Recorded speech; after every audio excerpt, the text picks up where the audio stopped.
Nou, ik ben Klaas Tolsma. Ik ben de tweede generatie draaiorgelman van Ljouwert. En wij proberen een beetje vertierd te maken in deze tijd, in de coronatijd.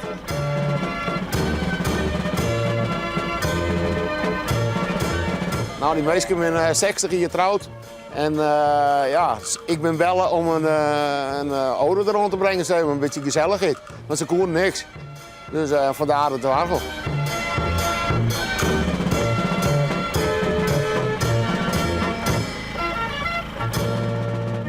Om te beginnen, lokwenske. Ja, dank u wel. Ja, dank u. Ging je hem dit verwachten? Nee, helemaal niet. Nee, een heel verrassing. Ja. En hoe vind je hem het? Prachtig. Heel mooi. Ja, daar ben je mooi in. Ja, ik vind het echt leuk. Ik vind het leuk om meisjes te van maken en vooral in deze moeilijke tijd zelf.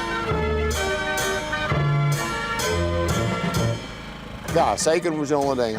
Mijn opa had er in 64 gekocht. En mijn huid had er mee roen, mijn paak had er mee roen en nou doe ik het. Na de restauratie, we hebben schilderen litten en weer wat dingetjes om verhoren. Dus ja, een moderne versie zeg maar. En waarom het stakje oen aan? Ja, waarom? Ja, dat jet eigenlijk zo.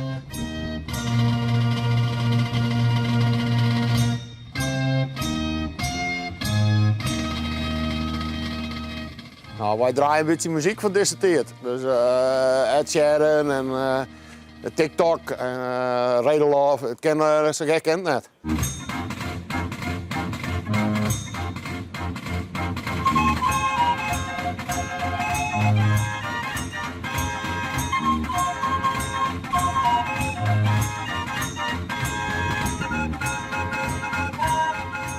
Hoe populair is het draaiorgel nog?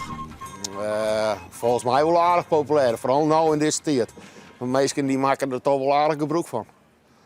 Want wij hadden wel druk ermee. En net alleen ik, maar ook nog een paar meesten zijn we verder in het loon, die hadden er ook wel druk ermee.